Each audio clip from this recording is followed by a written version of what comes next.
Shalom, apa kabar saudara? Kita jumpa lagi di dalam acara belajar kebenaran. Kali ini kita sudah memasuki bulan yang ketujuh di tahun 2025. Nah, tema yang diangkat daripada belajar kebenaran pada hari ini adalah kemuliaan di balik penderitaan.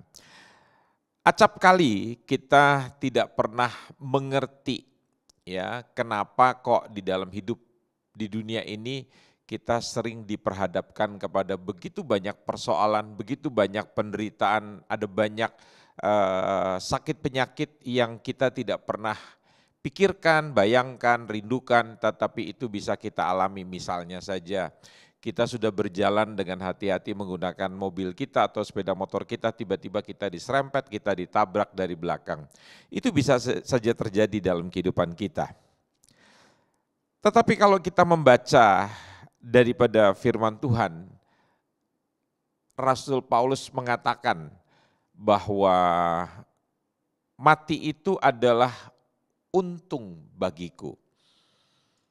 Banyak orang tidak mengerti bahwa di balik penderitaan, di balik kematian itu ada sesuatu yang luar biasa yang kadangkala kita tidak bisa pahami.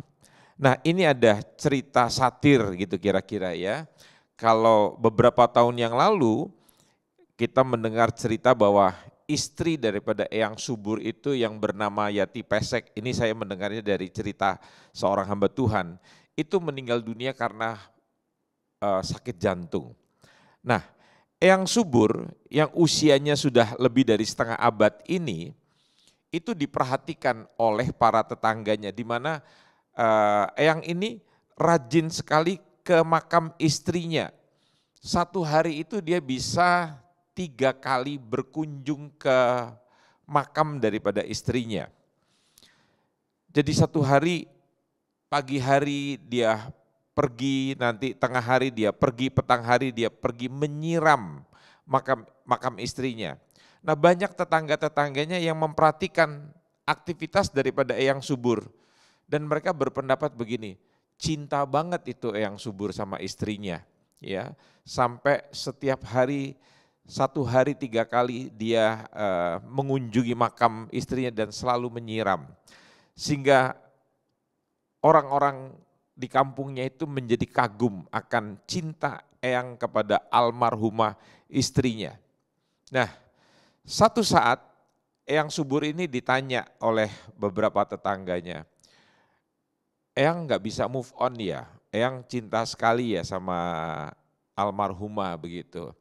Lantas Eyang itu berkata begini, dulu sebelum istri saya meninggal, dia pernah menyampaikan pesan kepada saya. Dia bilang begini, Mas, kalau kamu mau kawin lagi, tunggulah katanya sampai kuburan saya itu ditumbuhi oleh rerumputan terlebih dahulu. Baru nanti kalau kuburan saya sudah penuh dengan rumput, ya kamu boleh menikah lagi. Makanya saya kata Eyang Subur itu terpaksa setiap hari saya menyiram kuburan itu supaya makam istri saya itu cepat dipenuhi dengan rumput sehingga kalau semua sudah bertumbuh rumputnya saya bisa kawin lagi. Nah, jadi saudara-saudara yang dilakukan oleh Eyang Subur ini mengingatkan bahwa sebetulnya kalau seseorang itu melakukan kebaikan, motivasinya bukan seperti yang kita bayangkan dalam rangka untuk melakukan kebaikan demi orang lain begitu.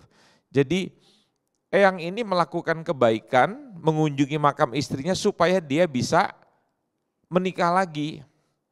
Kan banyak orang ke gereja juga begitu ya saudara-saudara ya, rajin ke gereja tujuannya apa? Cari berkat, mereka ingin dapatkan mujizat. Ya. Jadi ada banyak orang Kristen juga menggunakan cara-cara seperti demikian. Jadi kelihatannya orang ini cinta Tuhan, tapi ternyata sebetulnya yang diinginkan adalah mujizat atau terobosan keuangan. Saya ingin beritahukan saudara, kalau kita berhenti pada mujizatnya, maka hidup ini akan kehilangan maknanya.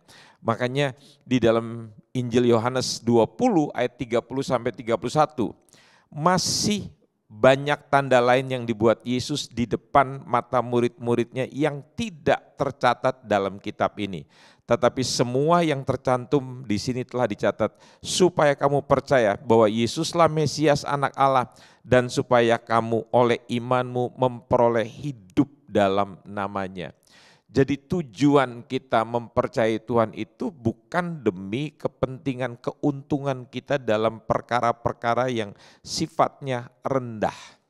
Ya. Nah, mari kita membaca di dalam kitab Injil Yohanes pasal yang ke-11. Ya, kita melihat cerita ini ayat yang pertama sampai dengan ayat yang ke-41, tapi itu panjang sekali. Nah, kita akan mulai dari cerita tentang Lazarus di dalam ayat pertama sampai dengan ayat yang ketiga. Ada seorang yang sedang sakit, namanya Lazarus. Ia tinggal di Betania, kampung Maria dan adiknya Marta. Maria ialah perempuan yang pernah meminyaki kaki Tuhan dengan minyak mur dan menyekanya dengan rambutnya. Jadi saudara lihat dalam cerita ini Maria, Marta, Lazarus itu adalah keluarga yang sangat dekat dengan Yesus. Jadi mereka mengasihi Tuhan Yesus dan Yesus juga mengasihi mereka.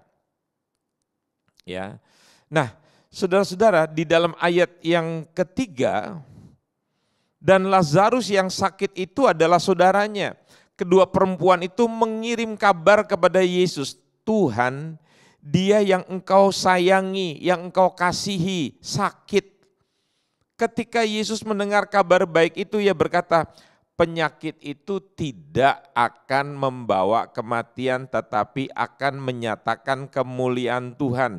Sebab oleh penyakit itu anak Allah akan dimuliakan.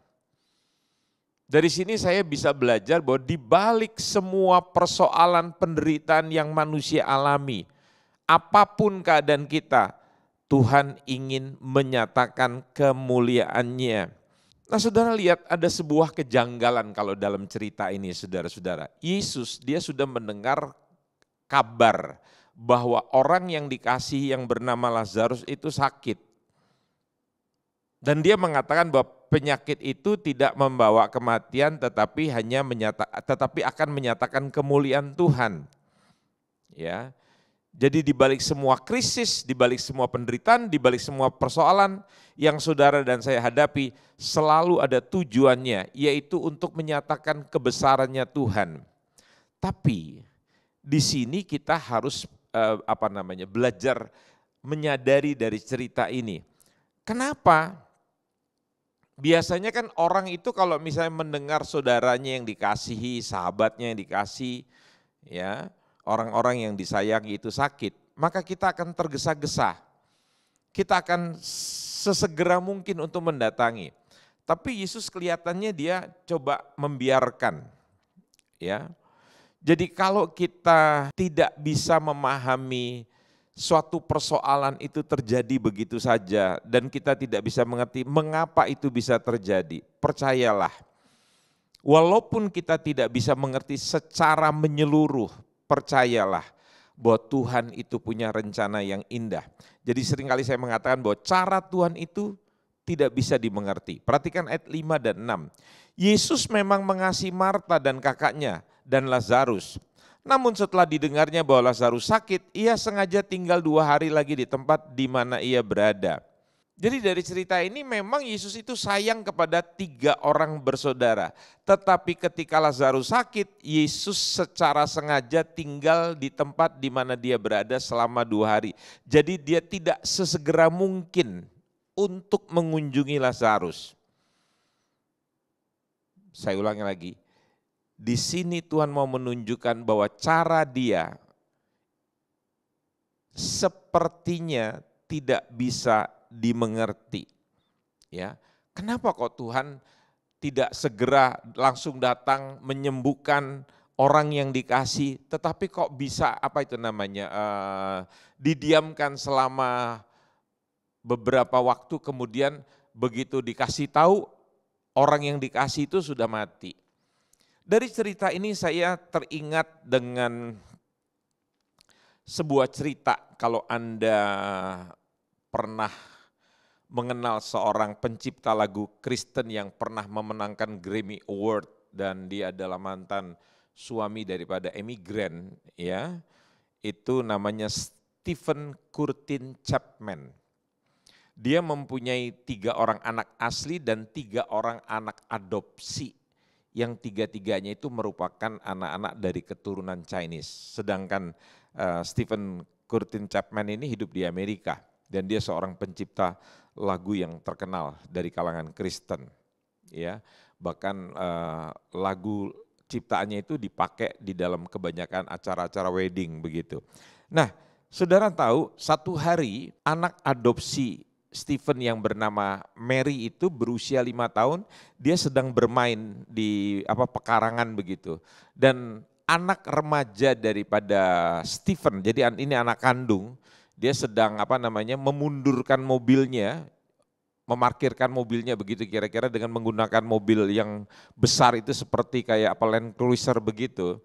Ya, dan dia tidak memperhatikan, tiba-tiba adiknya itu terlindas. Ya. Dan singkat cerita, Mary ini lantas diselamatkan dengan melalui helikopter, tetapi nyawanya tidak tertolong. Dan itu menimbulkan kehancuran, luka yang begitu dalam buat keluarga. Baik kepada suami istri daripada Stephen Curtin Chapman ini, ataupun kepada sang kakak yang bernama Willy yang mengendarai mobil itu dan menabrak adiknya, adik adopsinya begitu. Ya, dan saudara-saudara tahu ini menimbulkan pertanyaan, kenapa kok Tuhan bisa izinkan itu terjadi? Padahal saudara tahu Stephen Curtin Chapman ini terkenal dengan dia punya sebuah lembaga pengharapan begitu untuk menolong anak-anak yang terlantar begitu. Dia mengadopsi begitu banyak anak dan dia mendirikan sebuah lembaga dana untuk menolong anak-anak yang luar biasa ini. Anda lihat di balik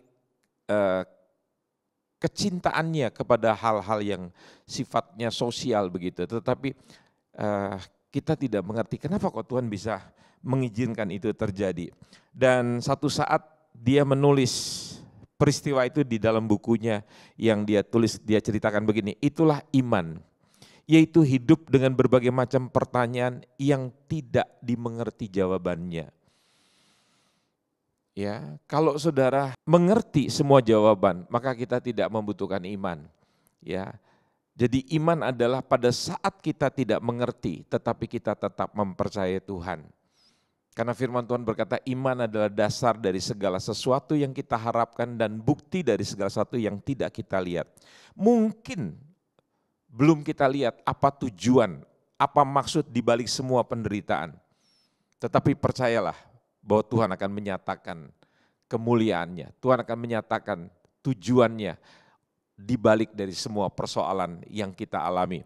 Di dalam ayat yang ke-11 dan sampai dengan ayat yang ke-15, demikianlah perkataannya dan sesudah itu ia berkata kepada mereka, Lazarus saudara kita telah tertidur, tetapi aku pergi ke sana untuk membangunkan dia dari tidurnya.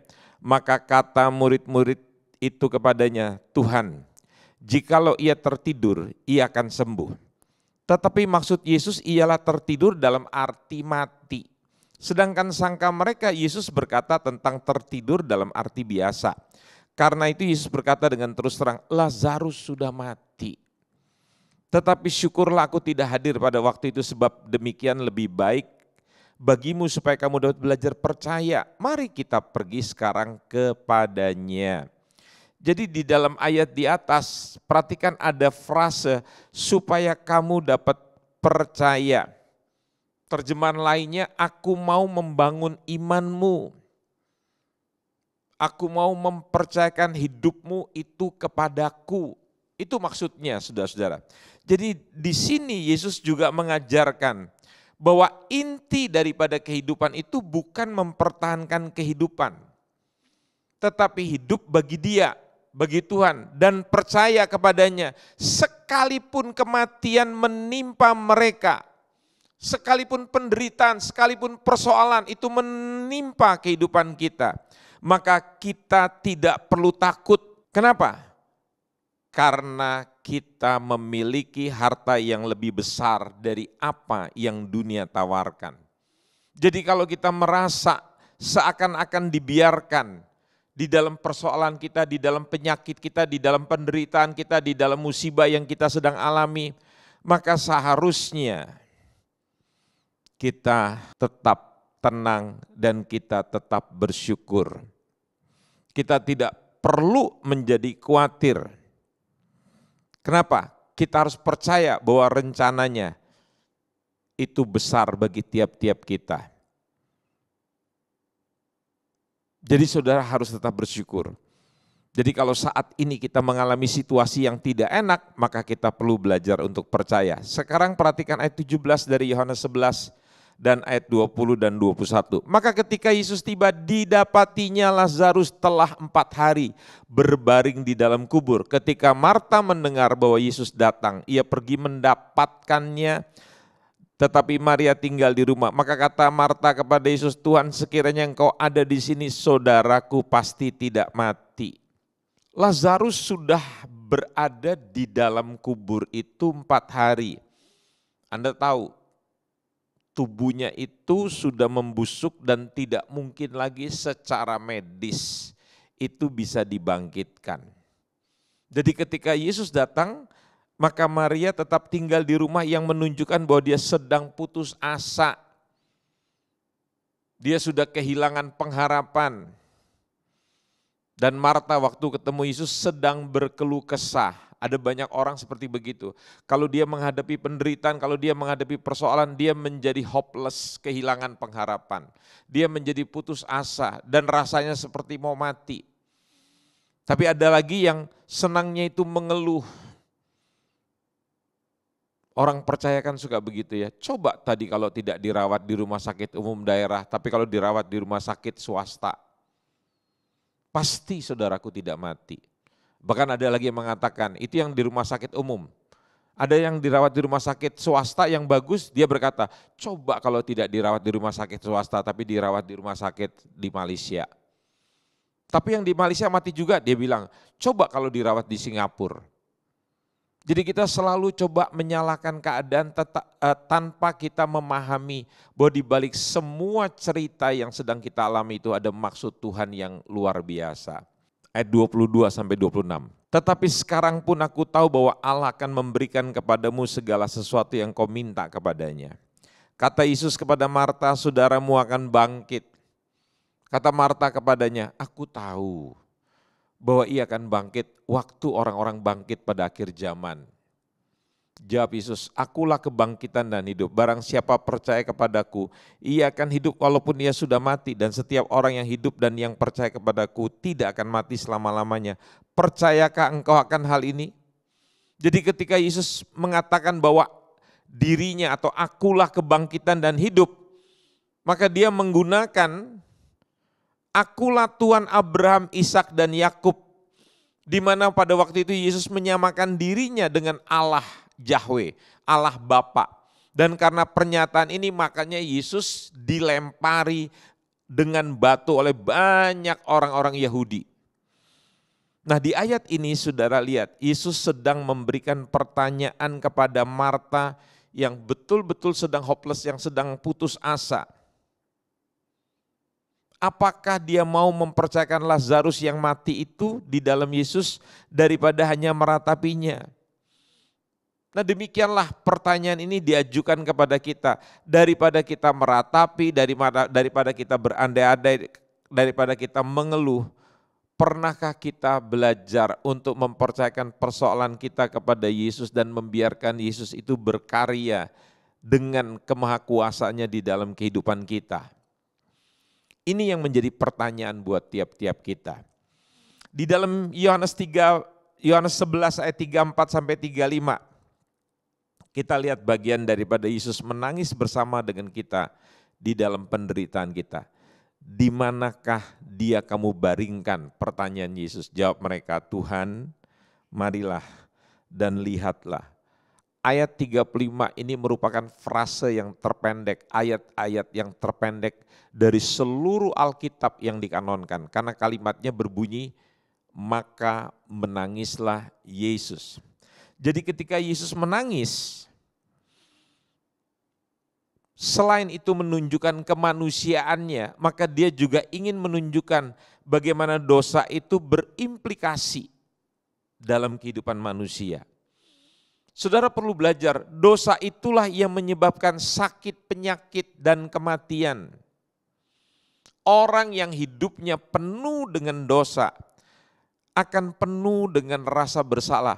Jangan orang berpikir kalau saya sudah lahir baru, saya sudah dibenarkan, saya sudah menerima keselamatan, lantas saudara berpikir dengan saya melakukan dosa,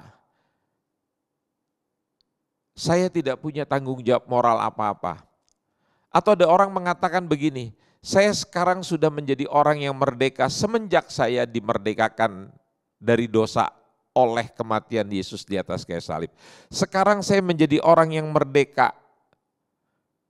Merdeka yang dimaksudkan adalah sekarang saya merdeka menggunakan diri saya melakukan sebebas-bebasnya semua dosa yang saya inginkan. Kalau begitu orang itu belum merdeka, dia masih dibelenggu dengan dosa. Sedangkan orang yang menerima kelahiran baru daripada Tuhan, orang yang menerima kasih karunia Tuhan, dia dimerdekakan daripada dosa. Dia tidak lagi menjadi budak dosa, dia menjadi orang merdeka yang sebenar-benarnya tidak lagi melakukan dosa. Jadi kalau ada orang menyatakan diri bahwa dia sekarang sudah merdeka tetapi dia tetap melakukan dosa, artinya dia belum merdeka. Yohanes 8 ayat 36 mengatakan bahwa kalau kamu di dalam Tuhan, Tuhan itu akan betul-betul memerdekakan kamu.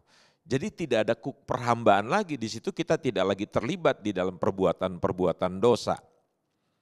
Ya. Saya hanya ingin mengingatkan dosa itu bukan hanya membuat kita punya rasa bersalah, tapi kita mempunyai rasa malu. Dan pada akhirnya itu akan menghancurkan hidup kita. Iblis tidak hanya menciptakan kita punya rasa bersalah pada waktu kita berbuat dosa. Iblis tidak hanya menciptakan supaya kita mempunyai rasa malu, tetapi iblis akan terus bekerja menekan kita yang berbuat dosa supaya kita akhirnya hancur. Dia bukan hanya membuat kita menderita, tetapi membuat kita dibinasakan. Ya, dan saudara tahu, gara-gara dosa maka bumi ini rusak. Tidak ada hewan yang buas yang diciptakan oleh Tuhan. Tapi begitu manusia jatuh dalam dosa, tidak usah hewan-hewan yang besar, hewan-hewan yang kecil yang namanya bakteri itu. Binatang-binatang yang kecil menyerang manusia, membuat manusia menjadi sakit. Dan tatanan ekosistem itu menjadi kacau. Siapa yang kuat dia yang menang. Binatang tidak lagi bisa hidup secara damai dan mereka saling memakan. Kenapa itu terjadi? Karena dosa. Ya, jadi kalau saudara hari-hari ini menghadapi persoalan, menghadapi sakit penyakit, menghadapi penderitaan, jangan saudara berpikir itu karena Tuhan. Tuhan tidak pernah menciptakan sesuatu untuk membuat saudara dan saya menderita. Tapi dosa yang kita lakukan itu yang membuat kita menderita. Contoh, ya, kalau kita menjadi orang yang tidak jujur, selalu mark up, kita menjadi orang yang memainkan peran kita dengan menyalahgunakan keuangan perusahaan kita. Begitu kita ketahuan, mungkin kita bisa tidak ketahuan dalam satu periode, tapi begitu kita ketahuan, kita bukan saja dikeluarkan, tetapi kita bisa di blacklist sehingga tidak ada perusahaan yang mau memakai kita.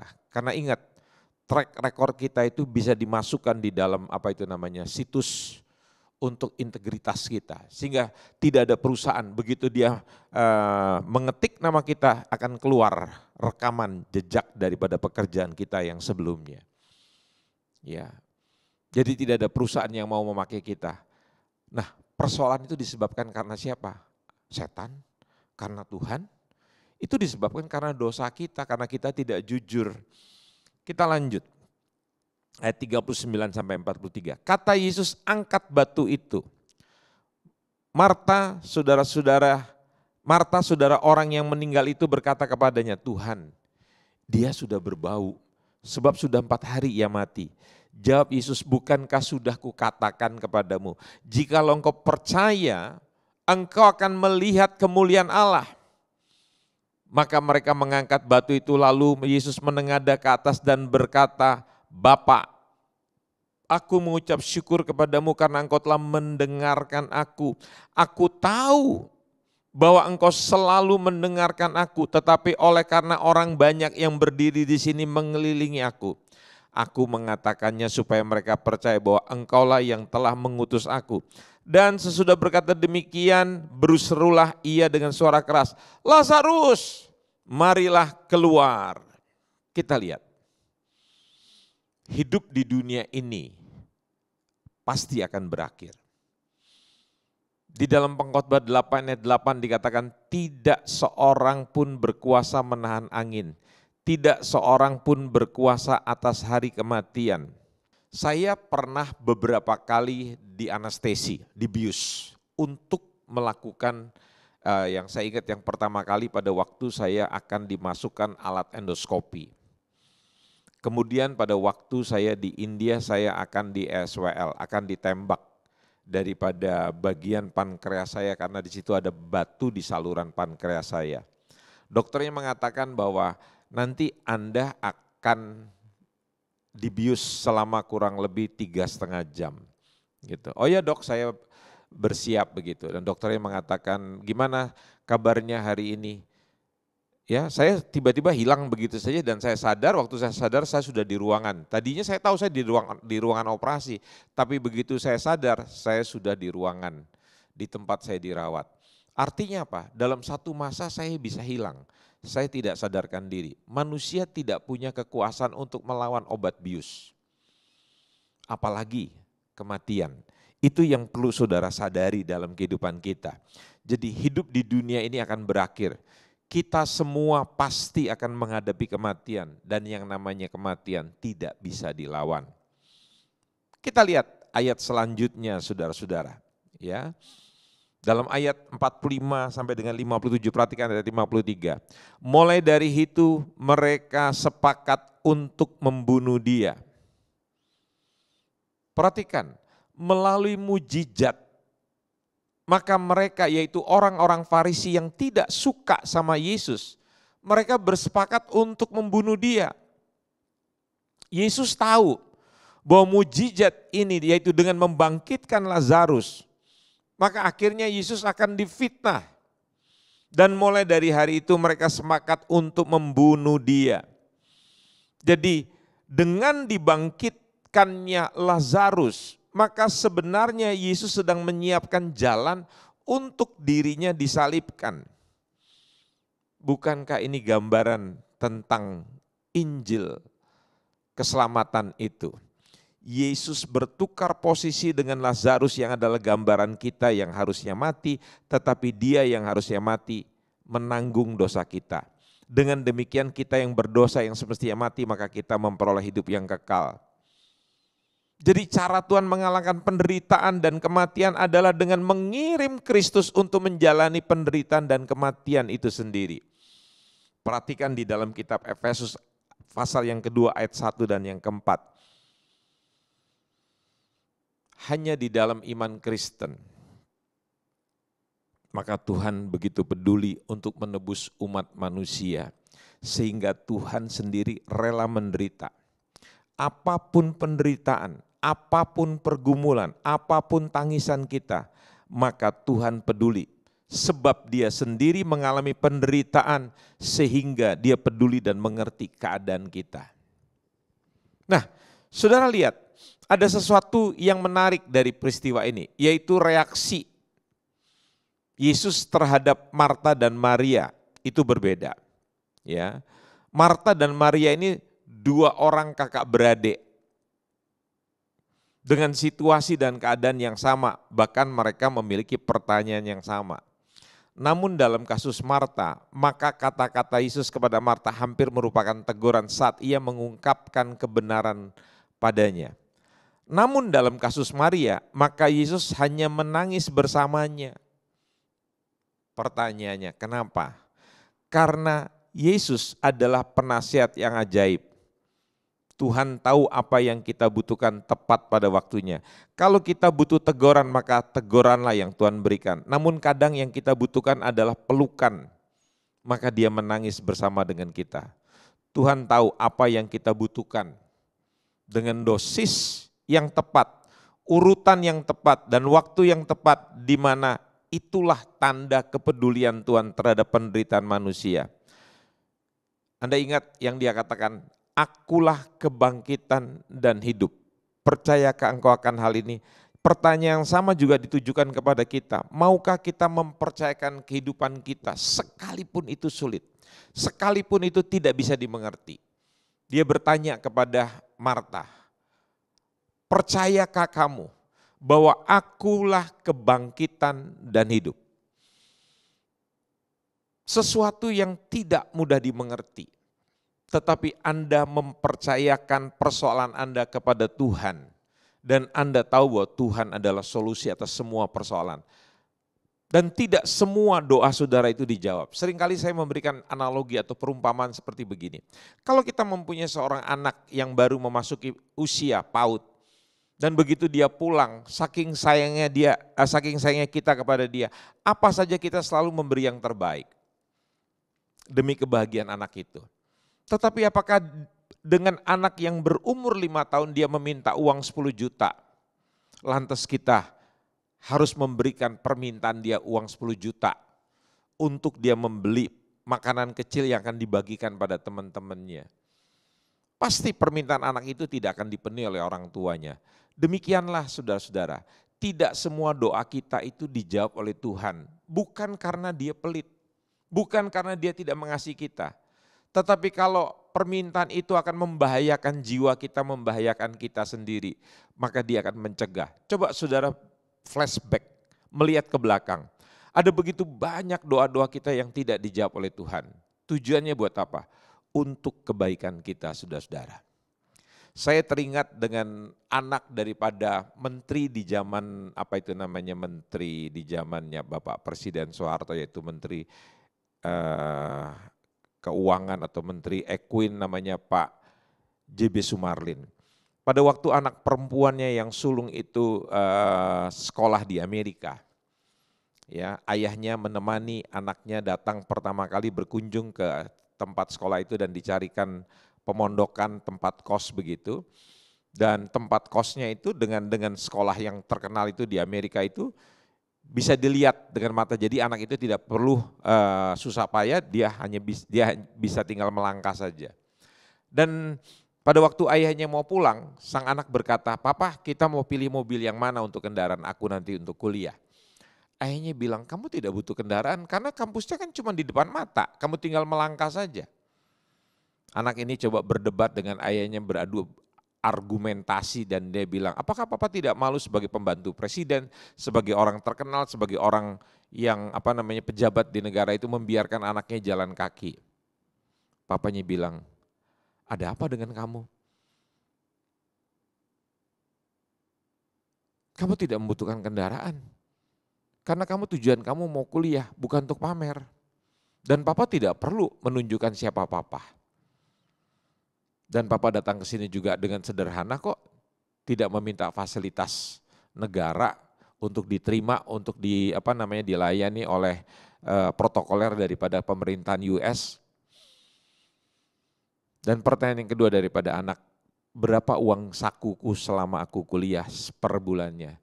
Ayahnya bilang, kan sudah ditentukan, kamu mendapatkan uang jajan yang pas untuk kebutuhan kamu selama sebulan. Dan anaknya coba berdebat lagi, mana cukup dengan uang segitu? Papanya bilang dengan ringan, kalau kamu ingin menambah uang saku kamu, ada banyak pekerjaan yang kamu bisa dapatkan. Dan satu hari kamu bisa dapatkan $8 per jam, kamu kerja saja. Anaknya bilang, masa anak menteri aku mesti cuci piring segala macam? Ayahnya bilang, ayahmu ini juga berasal dari hidup yang sederhana dan ayah biasa. Dan ayah mau kamu juga belajar seperti itu. Satu hari, sang anak perempuan ini memimpin sebuah organisasi besar, yaitu Ikatan Wanita Pengusaha Indonesia yang disingkat namanya IWAPI. Dia menjadi presiden IWAPI. Semua pengusaha-pengusaha perempuan di Indonesia dan anak Pak JB Sumarlin ini menjadi pemimpinnya. Dan dalam satu testimoni dia berkata begini, saya mungkin tidak akan jadi seperti hari ini kalau saya tidak dididik dengan disiplin oleh ayah saya. Pada waktu itu saya marah karena saya tidak mendapat fasilitas sebagai seorang ayah yang namanya pembantu presiden. Tapi saya harus hidup sederhana, saya mesti struggling selama saya kuliah di Amerika. Dan untuk mendapatkan uang saku yang lebih saya harus bekerja. Tetapi hari ini saya merasakan, kalau hari ini saya bisa menjadi pengusaha yang handal, itu semua tidak lepas daripada didikan ayah saya, Pak Johannes B. Sumarlin. Nah, Bapak Ibu sudah yang kasih Tuhan, seringkali kita mau hidup dengan pengertian kita yang terbatas. Tetapi Allah itu mengetahui segala-galanya. Kadang-kala kalau kita nonton film, kita lihat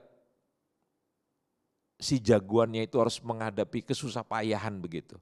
Dia harus menghadapi tantangan. Dan seringkali dia harus dalam keadaan yang susah payah, dia sudah diikat, dia sudah digebukin, sudah mandi darah.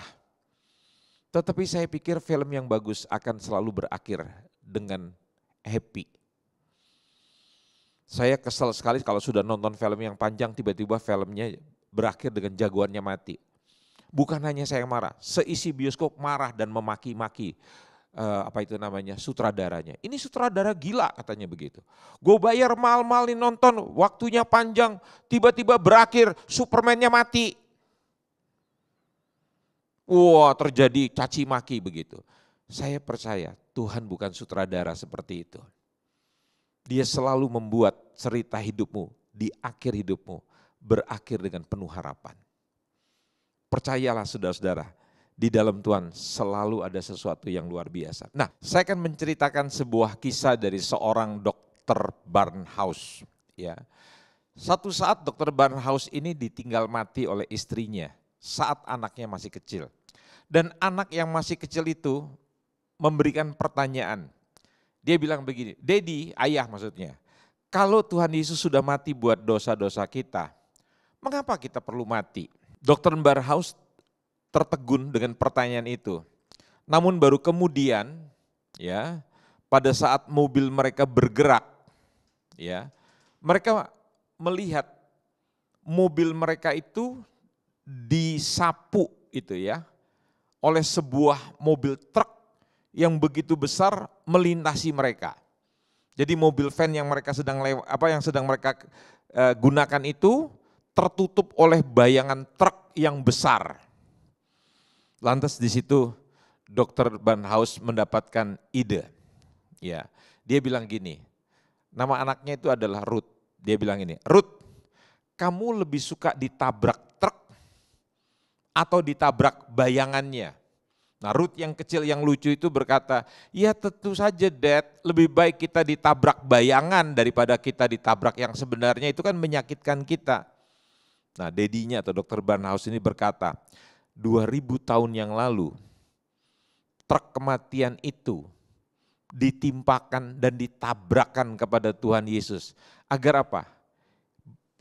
Kita itu hanya mengalami bayangan dari kematian saja yang menimpa kita. Mamamu itu tidak ditabrak kematian itu sendiri. Dia hanya ditabrak oleh bayangannya saja. Kenapa? Karena kematian yang sebenarnya itu sudah ditimpakan kepada Tuhan Yesus. Jadi satu saat Ruth, kita akan berkumpul kembali, kita akan bertemu kembali dengan mamamu yang sudah bersama dengan Yesus. Itu sebabnya yang namanya kematian tidak perlu ditakuti. Penderitaan, kesusahan tidak perlu ditakutin. Jadi saudara harus mengerti hal ini. Ya, tanpa Kristus kita lahir sekali dan mati dua kali. Kenapa? Karena kita mengalami kematian yang kekal. Jadi kalau saudara cuma lahir sekali ke dalam dunia, saudara akan mengalami kematian dua kali. Mati secara jasmani dan mati yang sebenarnya di api neraka. Tetapi kalau saudara lahir dua kali, lahir secara jasmani dan sudah lahir kembali di dalam Kristus karena saudara menerima Yesus sebagai juru selamat saudara, maka saudara hanya mengalami kematian yang merupakan bayangan. Karena kematian yang sesungguhnya sudah ditimpakan Allah kepada anaknya Kristus, menggantikan kita semua. Jadi bagi kita yang hidup, maka kuasa daripada firman Tuhan, kuasa daripada Injil itu bukan membuat orang jahat menjadi baik atau membuat orang baik menjadi lebih baik. Tetapi kuasa daripada firman yang menyelamatkan itu, kuasa daripada kabar baik itu, kuasa daripada Injil Kristus itu membuat orang mati menjadi hidup. Orang yang tadinya dicengkram oleh maut dibebaskan dari maut dan memperoleh hidup. Saat kita hidup bagi Kristus, kita bukan hidup untuk yang fana. Dan kematian jasmani menjadi keuntungan bagi kita yang membuka pintu kepada kehidupan kekal. Saya dan saudara tidak akan pernah masuk dalam kehidupan yang kekal kalau kita tidak melewati pintu. Pintu itu adalah pintu kematian jasmani. Begitu kita mati, makanya Paulus bilang, mati itu untung bagiku. Kenapa? Karena kalau aku mati, aku menerima hidup yang kekal. Ketakutan orang di dunia yang nilainya paling tinggi adalah kematian. Kalau saudara dan saya mengerti arti daripada kematian, arti daripada penderitaan, di balik itu semuanya menghantar kita kepada kehidupan yang lebih baik. Pertanyaan saya, mengapa kita perlu tertekan? Mengapa kita perlu takut? Justru kematian itu membawa kita pada kehidupan yang kekal. Saya selalu antusias, saya selalu excited, selalu bersemangat. Pada waktu setiap saya menerima panggilan Tuhan untuk saya pergi memberitakan Injil. Saya ditugaskan ke negara ini, saya ditugaskan ke kota ini, saya ditugaskan ke pulau ini. Di tengah hati saya yang deg-degan, tetapi saya menerimanya itu dengan sukacita. Karena saya akan pergi ke tempat yang baru. Saya percaya sebagai seorang beriman, berita kematian itu seharusnya tidak pernah memperburuk keadaan saudara. Tetapi saudara dengan rasa syukur, dengan pengucapan syukur, dengan rasa gembira. Karena kita pergi ke tempat yang lebih baik, kita akan berkumpul, melihat Tuhan muka tentang dengan muka, berhadapan langsung. Jadi marilah kita tersenyum kalau kita menghadapi kematian. Marilah kita bersyukur tatkala kita menghadapi penderitaan. Karena ujung dari penderitaan itu adalah kemuliaan Tuhan, kata Yakobus. Ujung daripada penderitaan itu, kita akan melihat rancangan Tuhan yang luar biasa. Biasanya orang di tengah sakit, biasanya orang di tengah penderitaan, dia akan mengalami perubahan. Kita yang dulu malas olahraga, kita yang dulu malas diet, sehingga tubuh kita menjadi sakit. Begitu kita sakit, kita berubah pola hidup kita. Kita mulai makan makanan yang sehat, kita mulai mengatur jam tidur kita mulai tidak stres, kita mulai berolahraga. Dan akhirnya apa? Kita merasakan bahwa tubuh kita semakin baik. Percayalah, di balik penderitaan ada kemuliaan Tuhan yang luar biasa. Seperti Raja Daud berkata, tertindas itu baik supaya aku belajar ketetapan-ketetapanmu yang ajaib. Hidup manusia kadang-kala melalui penderitaan baru dia akan berubah. Jadi saudara-saudara, semua kehidupan di dunia ini sifatnya adalah sementara dan semuanya sia-sia. Semua yang kita kejar, semua yang kita pikirkan, sampai kita tidak bisa tidur, itu akan binasa. Kekhawatiran, ketakutan, itu hanya menekan kita. Sebab itu Yesus berkata, apa gunanya kamu memiliki isi dunia tetapi kehilangan jiwamu, karena seluruh isi dunia ini sia-sia, kata Tuhan Yesus. Anda menginginkan sebuah handphone yang baru dan Anda pikir itu akan membuat Anda gembira, makanya tidak heran ada orang yang setiap handphone baru keluar dia selalu beli. Handphone yang lama tidak dijual dan dia senang mengkoleksi dan dia merasa dengan mempunyai barang baru dia akan puas. Tetapi kepuasan itu berlangsung selama 1 minggu, 2 minggu, 1 bulan, makanya dia harus membeli sesuatu yang baru. Ada banyak orang yang setiap hari harus berbelanja fashion. Untuk apa? Sekedar memuaskan hatinya. Ada banyak orang yang harus pergi ke mall setiap hari.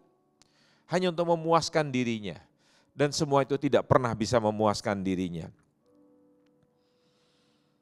Tetapi kabar baiknya, kita orang percaya yang berada di dalam Kristus, maka kita bisa diselamatkan daripada kesia-siaan.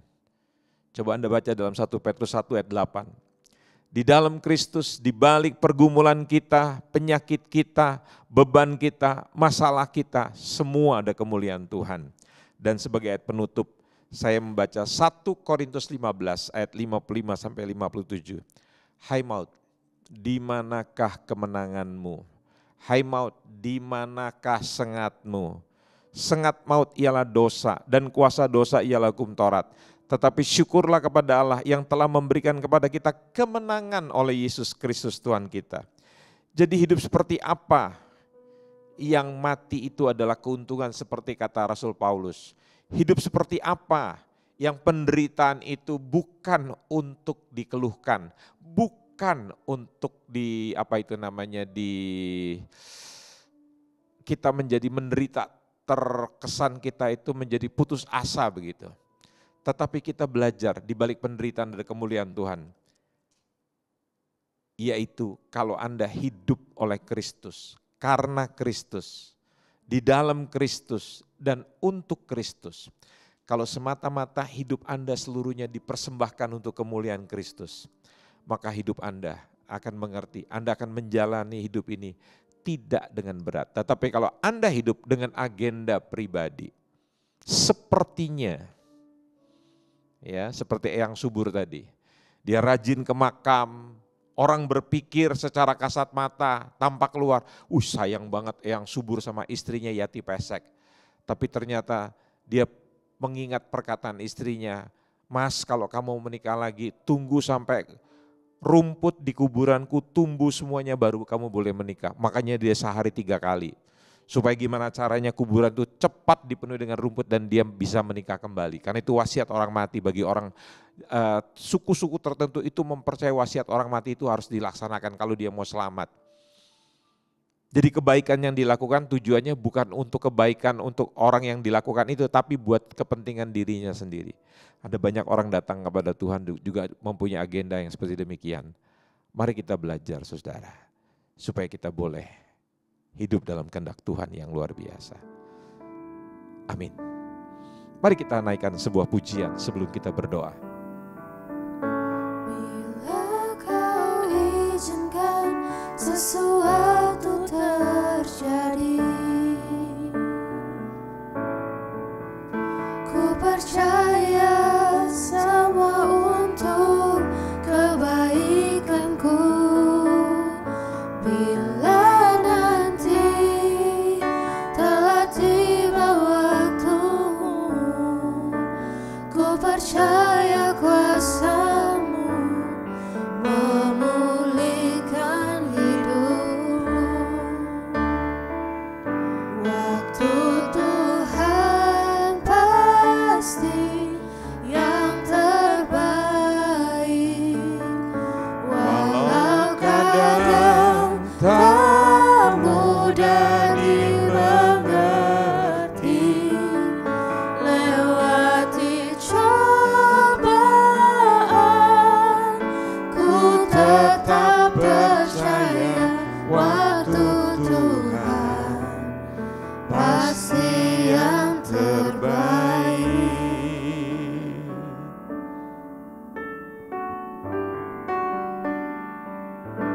Bila kau izinkan sesuatu terjadi, ku percaya semua untuk. Ku percaya semua untuk kebaikanku. Bila nanti telah tiba, Bila nanti telah tiba waktumu, ku percaya ku percaya kuasa-Mu memulihkan hidupmu. waktu Tuhan.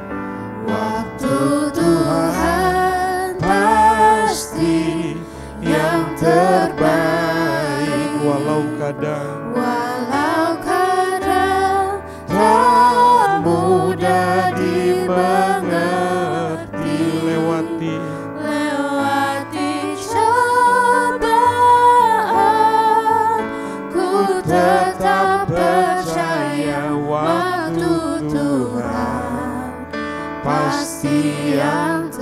terjadi. Ibu bapak, kekasih-kekasih Tuhan yang luar biasa. Kadang kita tidak mengerti mengapa Tuhan meluaskan, mengapa Tuhan mengizinkan penderitaan, persoalan, bahkan kematian terjadi pada orang-orang yang kita kasih. Saya bukan hanya bisa bercerita, tapi saya mengalami sendiri. 4 tahun yang lalu, kami sekeluarga ditinggalkan oleh orang yang paling kami cintai, orang yang paling kami kasihi, dan orang yang menyayangi kami, yaitu istri saya, ibu daripada anak-anak saya. Dan itu adalah waktu yang paling berat. Saya mengalami depresi. Tapi semakin saya melihat Tuhan, semakin kami datang kepada Tuhan, kami melihat bahwa Tuhan punya sesuatu yang luar biasa. Dan hari ini orang yang menyayangi kami, orang yang kami cintai, sudah senang bersama-sama dengan Bapa di surga. Itu sebabnya jangan pernah takut dengan penderitaan, dengan kematian. Karena ujung daripada penderitaan, ujung daripada kematian adalah kemuliaan Tuhan yang luar biasa. Mari kita berdoa, dan setiap saudara yang susah, ayo berdoa bersama-sama dengan saya. Bapa yang baik, yang kami panggil di dalam nama anak-Mu yang tunggal, Tuhan kami Yesus Kristus. Hamba-Mu akan berdoa untuk semua saudara-saudara kami yang menyaksikan tayangan ini. Biarlah kami berdoa bersama-sama, melipat tangan, membuka tangan, mengangkat tangan-tangan kami, atau menaruh tangan-tangan kami di atas dada kami. Seraya kami ingin memohon kepada Tuhan, Tuhan tolong kami. Kami tidak berdoa untuk mengangkat pencobaan persoalan itu, tapi berikan kami kekuatan, berikan kami kemampuan, supaya kami bisa melewati semua persoalan, bahkan saat-saat yang tidak menyenangkan ini. Biar kami bisa melewati dan kami bisa melihat kemuliaan di balik semua persoalan yang sedang kami alami. Kuatkan kami semua, biarlah damai sejahtera Tuhan memenuhi hati kami. Di dalam nama Tuhan Yesus Kristus, hamba-Mu berdoa, dan biarlah tiap kami menerima kemurahan Tuhan. Amin. Nah, saudara-saudara yang kasih Tuhan, kalau Anda diberkati oleh tayangan ini, bagikan tayangan ini kepada teman-teman Anda, dan jangan lupa untuk Anda memberikan komentar di channel YouTube kami. Saya berdoa biarlah Anda semua diberkati Tuhan dengan luar biasa. Tuhan memberkati kita sekalian. Sampai jumpa dalam program Belajar Kebenaran pada episode yang akan datang. Shalom.